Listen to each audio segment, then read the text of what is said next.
Di langit yang bersinar di tepian sungai Kayangan, hiduplah Dewa Langit. Dewa Langit itu mempunyai seorang putri bernama Orihime. Orihime bekerja menenun kimono untuk para dewa. Karena Orihime sudah cukup umur, maka Dewa Langit bermaksud mencarikan jodoh untuk putrinya. Suatu hari saat Orihime sedang asyik menenun kimono istimewa, Dewa Langit menemuinya dan berkata, "Orihime putriku satu-satunya, kau telah beranjak dewasa. Tibalah saatnya dirimu mencari seorang laki-laki yang akan menjadi pasangan hidupku." Ayahanda, bagaimana bisa mencari seorang pasangan, sedangkan hamba selalu sibuk menenun pakaian untuk para dewa. Ananda, ada kalanya kau harus mencari kebahagiaanmu sendiri. Lihatlah dunia luar dan temukan arti dari cinta sejati. Dewa Langit memegang tangan Orihime dan menatap matanya dengan lembut. Orihime terdiam dengan wajah penuh kekhawatiran. Karena bosan, Orihime pergi berjalan-jalan mencari udara segar. Hingga tibalah ia di tepi sungai Amanogawa. Segar sekali udaranya di sini. Kemudian ia melihat seekor sapi sedang makan rumput di tepi sungai dan menghampirinya.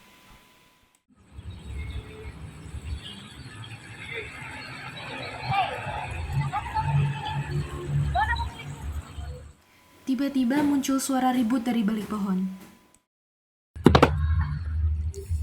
Aduh, lebah sialan. Orihime kaget dan langsung menghampiri sumber suara. Kamu tidak apa-apa? Ya, aku tidak apa-apa. Lebah-lebah di pohon itu baru saja menyerangku saat aku hendak memetik sebuah apel. Laki-laki itu malah terpesona dengan kecantikan putri Orihime. Kulitnya yang halus, matanya yang berbinar, dan pipinya yang merona membuatnya jatuh cinta pada pandangan pertama. Kau terluka? Ini tidak apa-apa kok. Aku akan merawatmu. Tunggu sebentar. Orihime langsung mencari beberapa daun yang bisa digunakan untuk mengobati luka.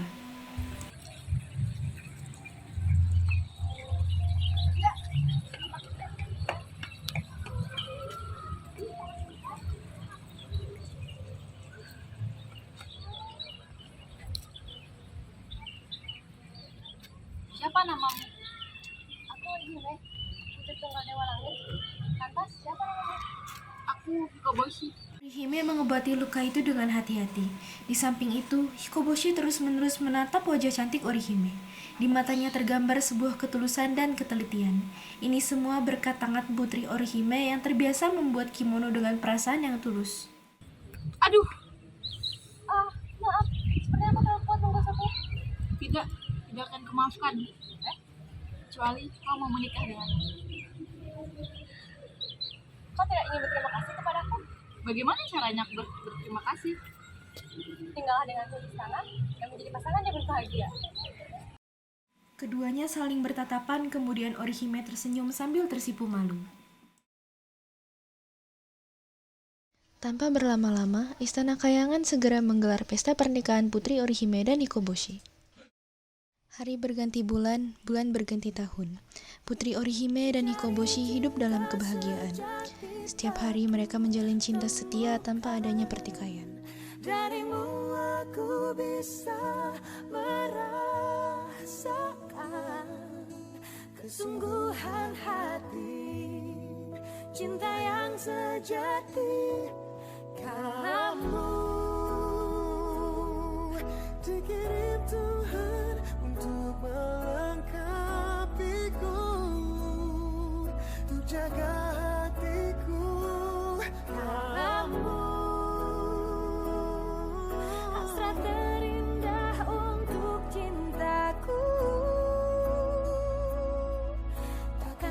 emas, ku percaya kamu,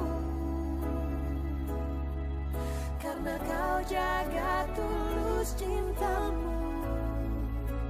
Ternyata kamu yang ku tunggu.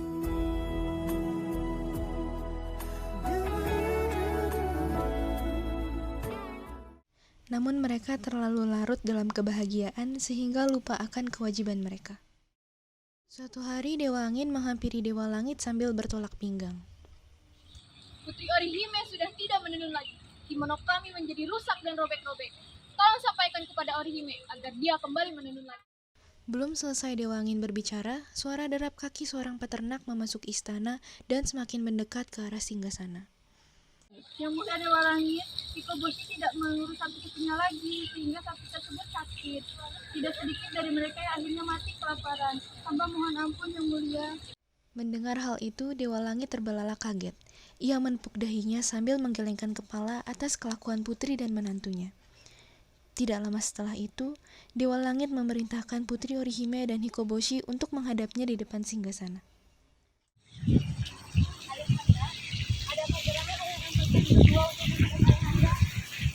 Kalian berdua terlalu larut dalam kebahagiaan sehingga lupa dengan kewajiban kalian.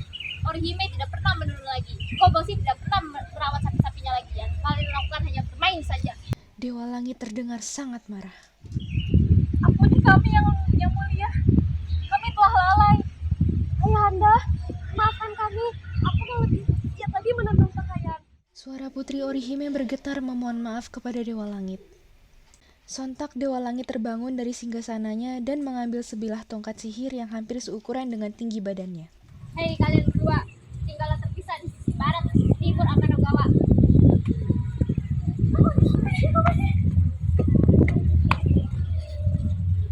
Hanya dengan satu ayunan, mereka telah terpisah antar galaksi. Isak tangis Putri Orihime memenuhi seluruh istana. Ayahanda, kenapa engkau tega melakukan ini kepada kami? Ayahanda kan tahu kalau aku masih punya Hikoboshi. Janganlah kau meninggalkan kewajibanmu. Gunakan tangan ini untuk kebaikan demi kebahagiaan semua orang. Dewa Langit memegang tangan Putri Orihime dengan lembut. Kembalilah ke ruanganmu dan lanjutkan pekerjaanmu. Baik, Ayah.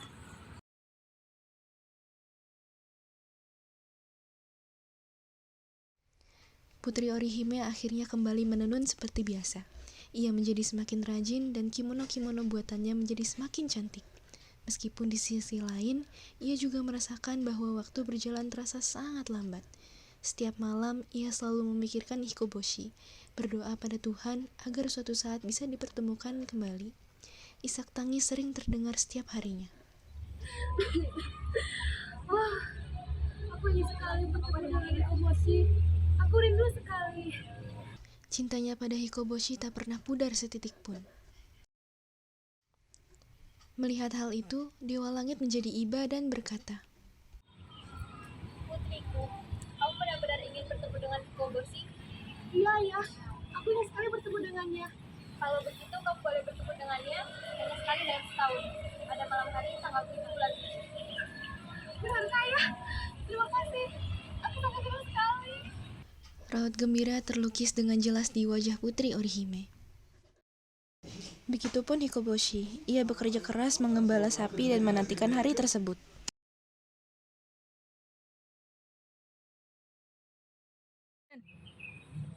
Bagaimana bisa aku bertemu dengan Hikoboshi jika air sungai meluap seperti ini? Oh Hikoboshi, padahal langkahku tinggal sedikit lagi.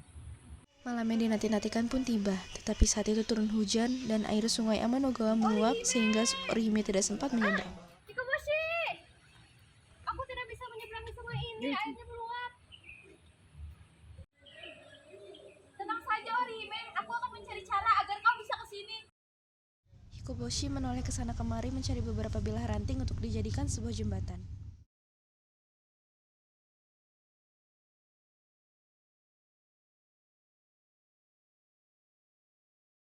Tiba-tiba seekor burung kasasagi datang dengan niat membantu Putri Orihime. Wahai Orihime yang baik hati, aku akan membantumu untuk menyeberangi sungai Amanogawa. Hanya dengan satu kepakan sayap, ranting-ranting itu sudah berubah menjadi sebuah jembatan yang sangat kokoh. Kasasagi-san, terima kasih banyak. Hikoboshi, tunggu aku. Orihime. Orihime melesat ke pelukan Hikoboshi. Mereka pun berpelukan dengan erat sambil melepas rindu. Aku sangat senang sekali akhirnya bisa bertemu kembali denganmu.